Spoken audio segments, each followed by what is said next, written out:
Hi everyone, welcome to the Literary Gladiators channel. Today we will be participating in the Bookish book tag. We were tagged all the way from the land down under. Jemma from Aussie Bookworm was nice enough to invite us to participate in this particular tag.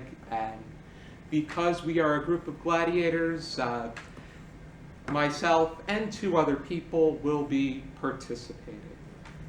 Let's meet these people. Hi, I'm Kelsey. Charlie. And I'm Josh.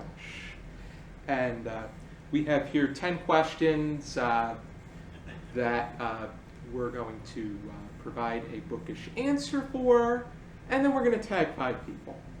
The first one is to pick a book that was so good that it made you reread it. For me, I'm usually not the kind of person that rereads books. I usually reread them in order to Prepare for this. that and the fact that I like to reread things if I didn't get it the first time. And That's what I do. if there's one book that I was happy to have reread because I loved it much more the second time, it would be Ray Bradbury's Fahrenheit 451, because in my sophomore year I enjoyed it, but it didn't pull me in as much as it did when I read it last year. It was just magnificent, the message that it brought, and how, in a way, things are really coming about in that particular world. The way that we pick people for public office just because they're charming or because Like me. we're familiar with them. It's like saying that Flo the Progressive Girl is likable just because she's on so much, and that she's in, every time you log off of Facebook, there's Flo with these wacky looking glasses, her head blowing up. But I like to see that. that's the kind of world we're living in, and Fahrenheit 451 predicted that back in 1953. Really? Don't you And love that? yeah, that's how we use Flo, it. we love you, but still, you got to lay off a little bit. I prefer Lily from AT&T. I do too. She's a gem. Alrighty, the next question is going to be for Mr. Galizia, Mr. Charlie. Hello. What is a book that you want to see as a movie? Well, there's a lot of them that already come out that I like, but what I want to see as a movie would be The Hardy Boys. And now we're talking 50, 60 years ago. This is when these were popular. Nancy Drew also. I think they made a Nancy Drew. They had an adaptation. Yeah. Okay, so yeah, but I don't know if they had anything with the Hardy Boys, and I want to just, there's a whole collection of them now. I only read about half of them because they're very hard to find. You go to a flea market and I get all covered in fleas. Okay, yeah, I should notice that. I shouldn't even have made that crack. I would like to see at least 1 or 2 of them made into a movie and see what happens. Or maybe So- a TV show. Yes, a TV show would be nice. But it's something I like. Just to as see. long as the TV show's not on Nickelodeon and Yeah. starring some actors that are eventually going to be in the news for more infamous reasons. Yeah, Ready then. that was scary what happened. What was that show? Boy Meets World? No, not Boy Meets World. Just look at what happened to Amanda Bynes. Ooh, true. Good example. I still like her. I watched. A nostalgia. I was born in the early 90s. I'm not gonna tell the year I was born, but I enjoy Nickelodeon, the old school Nickelodeon. I think a lot of you can agree with me. Yeah, Old school definitely. Cartoon Network. Mhm. That was actually from 1992 to 2004. It didn't last that long. It was about Cartoon 12 years. Network Cartoon Network up to Foster's Home for Imaginary Friends and Nickelodeon. Yep. I don't know what the last. yeah. There's a lot of what they Avatar did. stuff they have now, which is fine. But Last Airbender. yeah, I do know that SpongeBob, to my knowledge, is the longest running show. It came out in 1999. And it needs to be put to sleep. Yeah, I think so too. Really, guys? Come on. They have Already. some good Okay, writers. so Do we next want to go question? to the next question with this May is- I take your hat, This is sir? for already. This is for Kelsey. Sorry. A book that you wanted to throw at the wall. Sometimes people believe that this might be an unpopular opinion, but I even brought in the book that I did not actually throw at the wall because I respect books, even if I hate them. Could I eat Hate it? is a strong word, but it's true. Catcher in the Rye is the one that I picked. Not necessarily because the writing's bad or I don't like the idea behind the story, but because Holden Caulfield is insufferable. I cannot stand him. It's Oh, not yeah. easy to sympathize with him, which I know is the goal of the novel, when he's so unbearable that you're not able to feel any sympathy for him. So I guess I'm fortunate enough to have not read The Catcher in the Rye. Yeah, you were spared. are one of my the friend, lucky you were ones. spared. Okay. Yeah, I think there was one. So that means you're not giving us a demonstration of throwing that at the wall. No. Okay. How about this? I wouldn't do that. Oh, maybe Charlie will though. You want me to? No, we're not. I We're don't just think- gonna put this to sleep.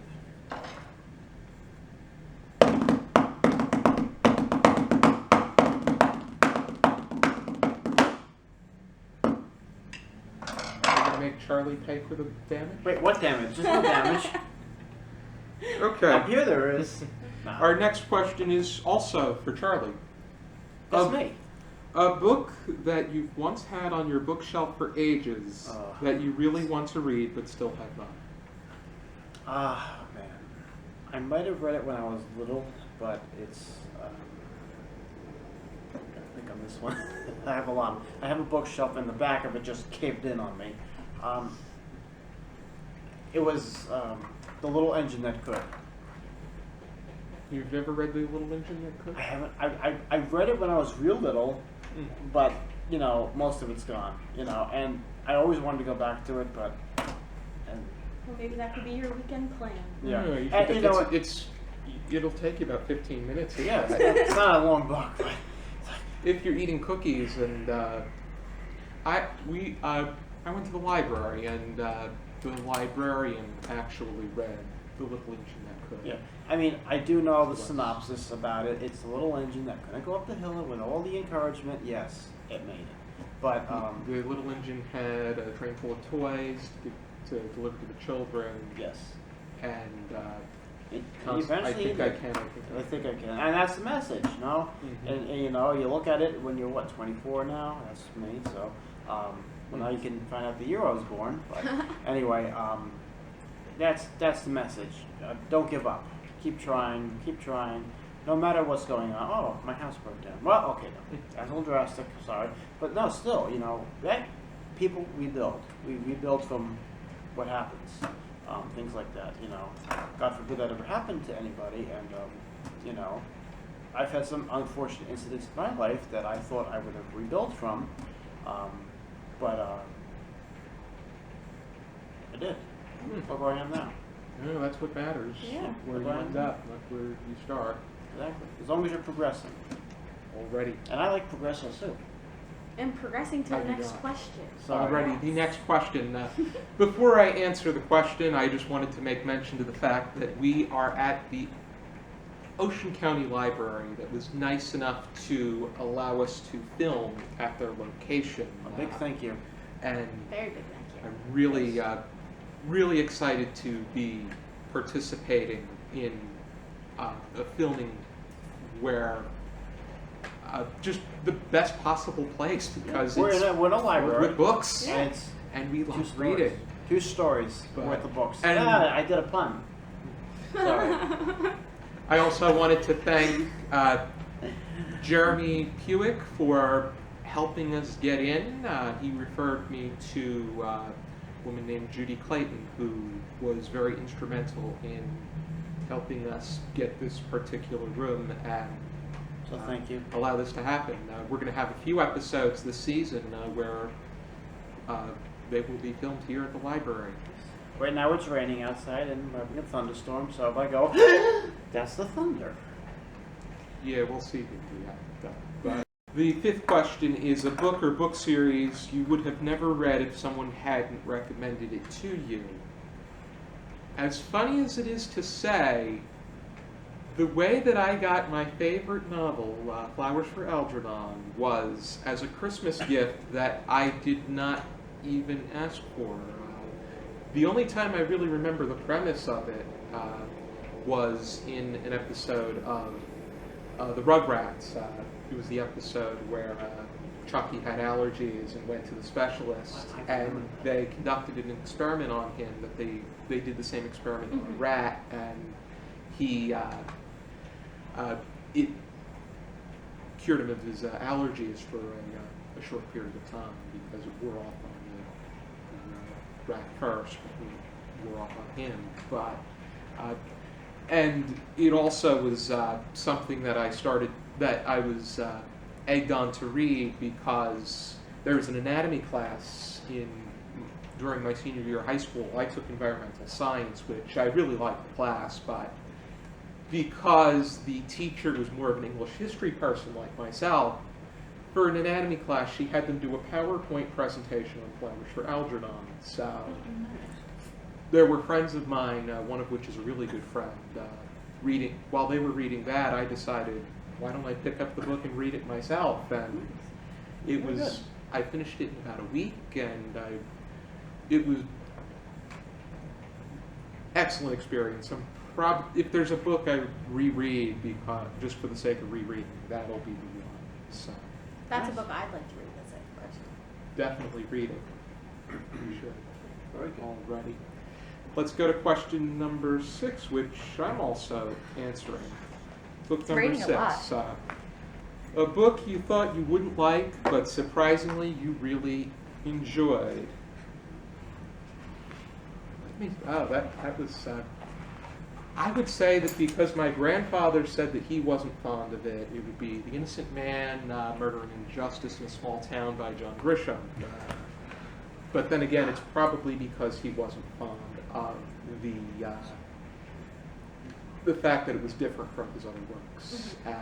But it was really, the fact that truth is stranger than fiction really rings true, because they describe this man who was in prison for 11 years just to find out that he really didn't commit the murder, and they just let him go. But it's just tragic when things happen that way. I had one too, and it was The Adventures of Huck Finn. I didn't think I was going to like it halfway through. I love this. I loved it too. Yeah. I'll have to look at his works, Huck Finn and Tom Sawyer. You haven't read them? I've read Huck Finn. Okay. I read parts of Huck Finn for American Lit 2 with Dr. Bourgeois. And he will be back for next season. Yay.